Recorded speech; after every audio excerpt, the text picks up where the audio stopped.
Our text today is a continuation of the stories that we've been looking at from the Gospel of Luke. So this is chapter 10, verses 38 through 42. Listen to the living word of the Lord for you. Now, as the disciples and Jesus went on their way, Jesus entered a certain village where a woman named Martha welcomed him in her home. She had a sister named Mary who sat at the Lord's feet and listened to what he was saying.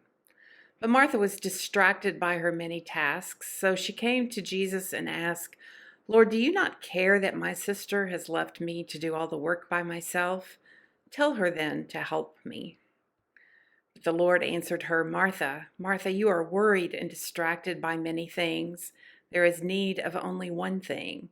Mary has chosen the better part, which will not be taken away from her." Holy wisdom, holy words, thanks be to God.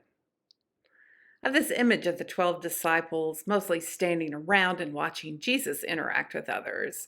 And when they do stuff, they often fail at both tasks and understanding what Jesus is about. They complain, they argue about stuff, and they eat. So Jesus and his entourage meets up with Mary and Martha in this story, and we get a glimpse of how the traveling ministry works. And all of the stories that we have, and of all the stories we have about Jesus, this is the one for which I will someday demand an explanation. It's only found in the Gospel of Luke, and maybe that's a dilemma. I don't know why. We literally can only guess, and guessing absolutely does not mean we have an answer. The entourage arrives at Martha's home, so Jesus' 12 disciples, and likely many more, including women, are in this group. This kind of hospitality was literally the lifeblood of the itinerant ministry of Jesus and his disciples. Martha was one of many who prepared not just food and lodging for men and women who were traveling with Jesus, but prepared Jesus and his disciples for their mission with space and with rest and with support. Most studies on this passage, most commentaries comment in some way on the fact that while Martha was busy seeing to the details of hospitality, she doesn't hear a word of Jesus's teachings. I don't know about you, but I hear most everything that happens in my home. And her request for the Lord to tell Mary to help her is interpreted as cranky that Mary isn't working as hard as she is. And these scholars continue their diatribe. Martha's distracted by her many tasks. She's stressed, she's agitated, but Mary has chosen the one thing of need, the better part. Dilemma. Is Martha what they all say? And is Mary the one to be emulated?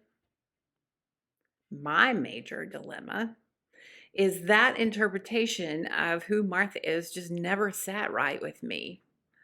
I just keep thinking about the story. This was not the age of social media where you could follow Jesus and find where he was going to be every second of every day. So, did a couple of those 72 disciples that we heard were sent out in last week's passage make their way to Martha's house and ask if she would host and set a time that they were expected to be back?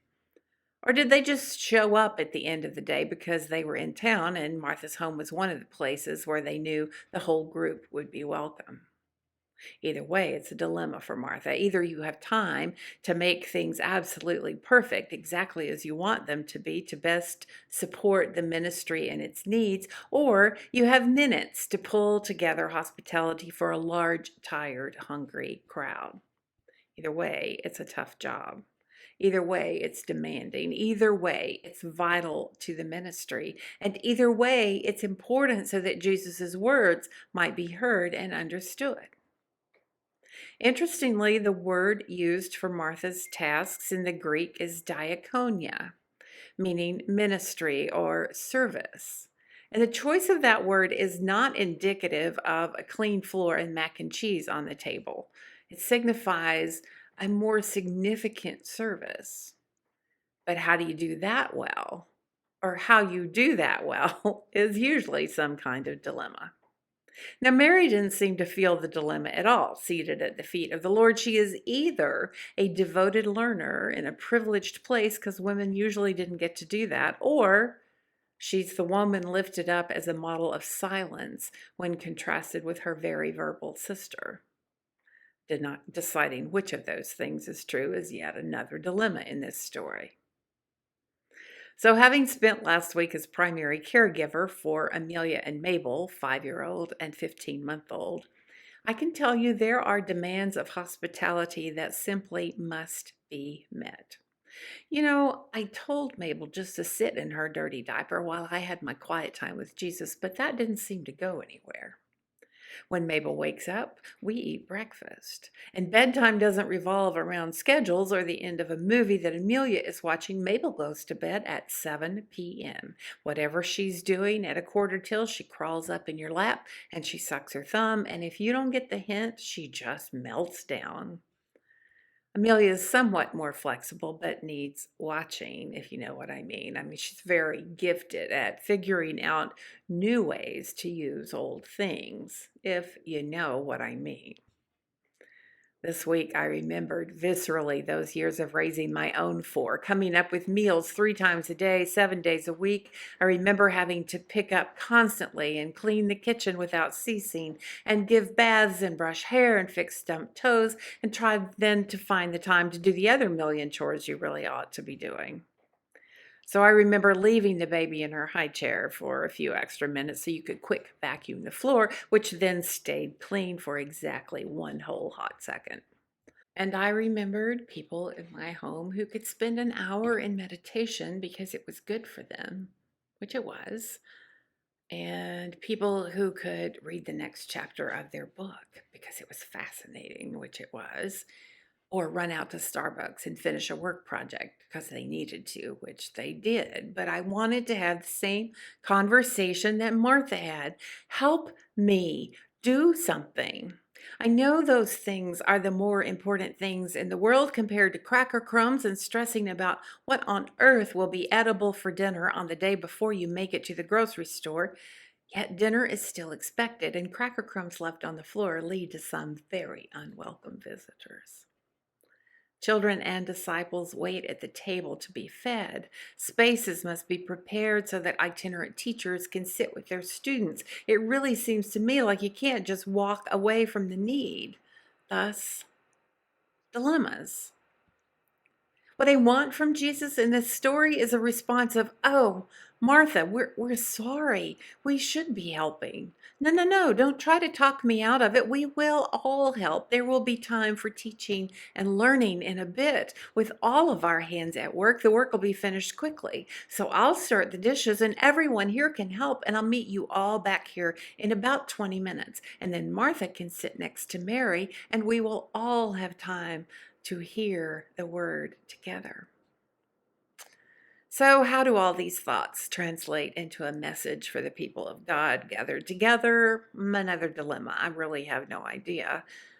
I do know the value of making everyday chores holy by living in the moment, by praying without ceasing, opening ourselves to the presence of God in our everyday activities, living in gratitude all the time. But when that toddler rubs poo-pourri all over his arms and legs and hair in order to make your house smell really good, and when you get a literal whiff of that from several rooms away, and when it's the end of the day and you are bone weary with a long list of chores still to do, well, that poo-pourri doesn't seem very holy.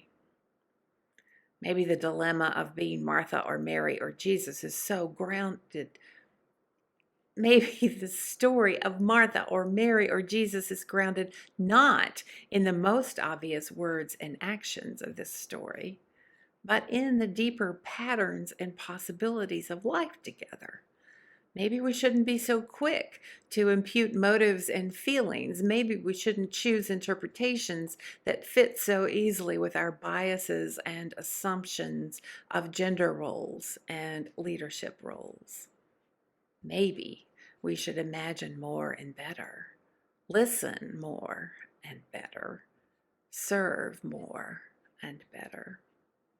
Maybe we should embrace the dilemmas more than the answers. Maybe in life and in faith, it's the dilemma that is holy. Amen.